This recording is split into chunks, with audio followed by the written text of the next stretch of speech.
সালাম, শুভেচ্ছা ও স্বাগতম। আমি মিল্টন। আজ আপনাকে নিয়ে যাচ্ছি ইতিহাসের এই দিনে পৃথিবীর কোথায় কি ঘটেছিল, এই দিনের তাৎপর্য ও বিশেষত্ব এবং এই দিনের ঐতিহাসিক ঘটনা ও রটনা যা পৃথিবীকে বদলে দিয়েছে তা জানতে। চলুন পৃথিবীর ইতিহাসে এই দিনে কোথায় কি ঘটেছিল তা এক নজর দেখে আসি। আজ 7ই এপ্রিল।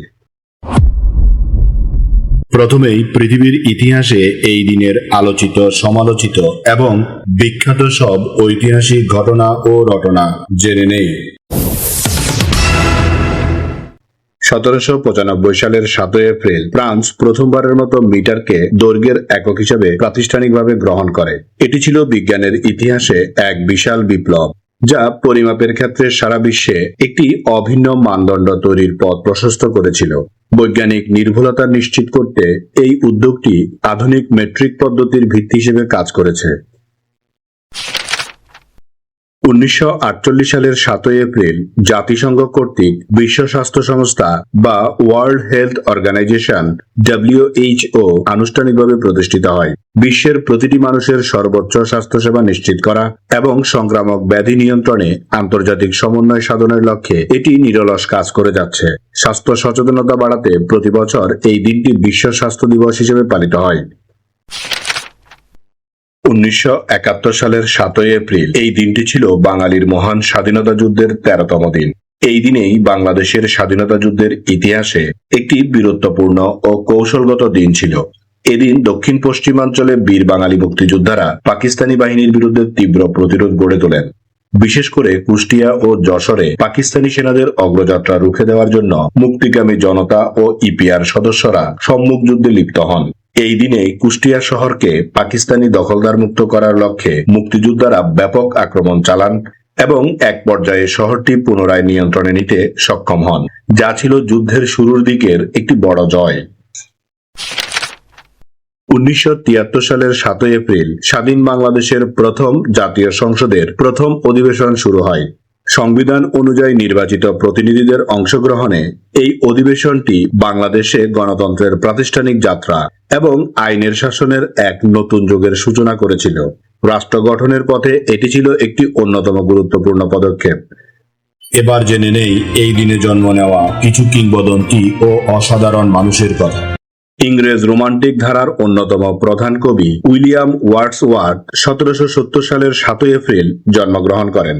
প্রকৃতিকে পরম শিক্ষক হিসেবে গণ্য করা এই কবি তার বিখ্যাত কাব্যগ্রন্থ লিরিক্যাল ব্যালাডস এর মাধ্যমে ইংরেজি সাহিত্যে এক নতুন ধারার সূচনা করেছিলেন। মানুষের সহজাত আবেগ ও প্রকৃতির সাথে তার সম্পর্কের গভীরতা তার কবিতায় এমনভাবে ফুটে উঠত যে তাকে আজও বিশ্ব সাহিত্যের অন্যতম শ্রেষ্ঠ কবি হিসেবে গণ্য করা হয়। ভারতীয় শাস্ত্রীয় সঙ্গীতের জাদুকর এবং বিশ্বনন্দিত সেতারাবাদক পণ্ডিত রবিশঙ্কর 1920 সালের 7ই এপ্রিল জন্মগ্রহণ করেন। সেতারের সুরকে বিশ্ব সঙ্গীতের মঞ্চে অনন্য উচ্চতায় নিয়ে যাওয়ার পেছনে তার অবদান ছিল অপরিসীম। তিনি পাশ্চাত্য সঙ্গীতের বিখ্যাত শিল্পী বিটলস ব্যান্ডের জর্জ হ্যারিসনের সাথে যৌথভাবে কাজ করে ভারতীয় সঙ্গীতকে বিশ্বজুড়ে জনপ্রিয় করে তুলেছিলেন। তার প্রজ্ঞা ও তার সৃজনশীলতা তাকে আজীবন সঙ্গীত জগতের অবিসংবাদিত গুরু হিসেবে প্রতিষ্ঠিত করেছে। জার্মানির প্রাক্তন চ্যান্সেলর গেরহার্ড শ্লোডার 1944 সালের 7ই এপ্রিল জন্মগ্রহণ করেন। তিনি 1998 সাল থেকে 2005 সাল পর্যন্ত জার্মানির চ্যান্সেলর হিসেবে দায়িত্ব পালন করেছিলেন। জার্মান অর্থনীতিকে আধুনিকায়ন করা এবং আন্তর্জাতিক রাজনীতিতে জার্মানির প্রভাব বিস্তারে তার বলিষ্ঠ ভূমিকা ছিল। তিনি ইউরোপীয় ইউনিয়নের সংহতি বজায় রাখা এবং জার্মানির অভ্যন্তরীণ নীতি সংস্কারে এক গুরুত্বপূর্ণ অধ্যায় তৈরি করেছিলেন। স্মরণ করছি এই দিনে চলে যাওয়া কিছু কিংবদন্তি ও অসাধারণ মানুষের কথা। বিখ্যাত গ্রিক চিত্রশিল্পী, ভাস্কর এবং স্থপতি এল গ্রেকো 1614 সালের 7ই এপ্রিল মৃত্যুবরণ করেন। রেনেসাঁ পরবর্তী স্প্যানিশ শিল্পের অন্যতম প্রধান প্রতিনিধি ছিলেন তিনি। তার আঁকা ছবিগুলোতে নাটকীয়তা, উজ্জ্বল রঙের ব্যবহার এবং বিশেষ ধরনের দীর্ঘায়িত আকৃতির মানুষের প্রতিচ্ছবি বিশ্ব শিল্পকলায় এক অনন্য শৈলী তৈরি করেছিল, যা পরবর্তীতে আধুনিক শিল্পের বিকাশেও প্রভাব ফেলে। ফরাসি উদ্ভাবক, বিজ্ঞানী এবং গণিতবিদ জ্যাকুইস চার্লস 1823 সালের 7ই এপ্রিল পরলোক গমন করেন। গ্যাসের আয়তন ও তাপমাত্রা সম্পর্ক বিষয়ক চার্লসের সূত্র তারই আবিষ্কৃত।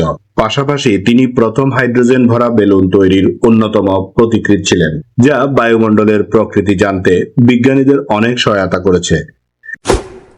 আধুনিক শিল্প উৎপাদন ও অটোমোবাইল শিল্পের জনক হেনরি ফোর্ড 1947 সালের 7 এপ্রিল মৃত্যুবরণ করেন।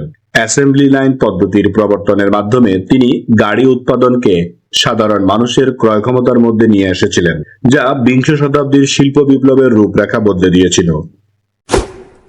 ব্রিটিশ সাংবাদিক, টেলিভিশন উপস্থাপক এবং মডেল পিচেস হানি ব্লসম গেলস 2014 সালের 7 এপ্রিল মৃত্যুবরণ করেন। নিজের কর্মজীবনে তিনি ফ্যাশন, সাংবাদিকতা এবং গণমাধ্যমের বিভিন্ন শাখায় পরিচিতি অর্জন করেছিলেন। তার এই অকাল প্রয়াণ তৎকালীন সময়ে বিশ্ব গণমাধ্যম ও অনুরাগী মহলে ব্যাপক আলোচনা সৃষ্টি করেছিল।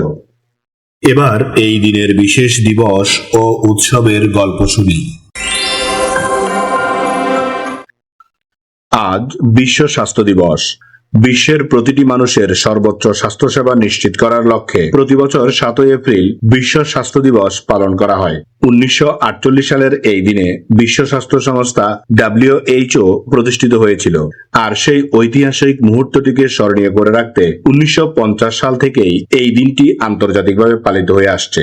দিবসটি কেবল একটি আনুষ্ঠানিক দিবস নয়, বরং এই দিবসটি বিশ্বজুড়ে জনস্বাস্থ্য সচেতনতা বৃদ্ধির একটি শক্তিশালী মাধ্যম। এর মূল উদ্দেশ্য হল স্বাস্থ্য সম্পর্কিত বৈশ্বিক চ্যালেঞ্জগুলো চিহ্নিত করা এবং সেগুলোর টেকসই সমাধানের জন্য বিশ্বের সকল রাষ্ট্র ও জনগণকে উদ্বুদ্ধ করা। প্রতি বছর বিশ্ব স্বাস্থ্য সংস্থা একটি নির্দিষ্ট বিষয় বা থিম নির্ধারণ করে দেয়, যা সেই বছরের জনস্বাস্থ্যের প্রধান অগ্রাধিকার বা সংকটকে কেন্দ্র করে আবির্ভূত হয়। এই দিবসের মাধ্যমে টিকাদান কর্মসূচির প্রসার, সুষম খাদ্যাভ্যাস, স্বাস্থ্যসম্মত জীবনযাপন এবং সবার জন্য সমান স্বাস্থ্যসেবা পাওয়ার অধিকার বা ইউনিভার্সাল হেলথ কভারেজ নিশ্চিত করার দাবি তোলা হয়। এছাড়া দারিদ্র্য, অপুষ্টি এবং পরিবেশ দূষণের মতো বিষয়গুলো মানুষের স্বাস্থ্যের উপর কি ধরনের বিরূপ প্রভাব ফেলছে তা নিয়ে নীতি নির্ধারক ও সাধারণ মানুষকে সচেতন করা এই দিবসের একটি অন্যতম লক্ষ্য। বিশ্ব স্বাস্থ্য দিবস আমাদের বারংবার মনে করিয়ে দেয় যে সুস্থ শরীর ও সুস্থ মনই উন্নয়নের মূল ভিত্তি, আর একটি সমৃদ্ধ ও টেকসই বিশ্ব গড়তে প্রতিটি মানুষের মানসম্মত স্বাস্থ্য সুরক্ষা নিশ্চিত করা অপরিহার্য।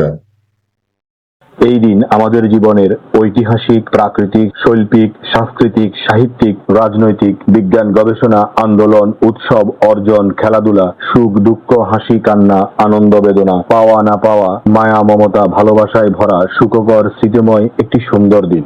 চলুন এই দিনটি উপভোগ করি। আগামীকালকের তারিখে পৃথিবীর কোথায় কি ঘটেছিল তা জানার আমন্ত্রণ জানিয়ে আজকের গল্প এখানেই শেষ করিলাম। লাইক, শেয়ার আর সাবস্ক্রাইব করার দায়িত্ব আপনার। আমি শুধু বলিব, নিজের, পরিবারের, প্রতিবেশীর ও পরিবেশের যত্ন নিন। ধন্যবাদ। খোদা হাফেজ।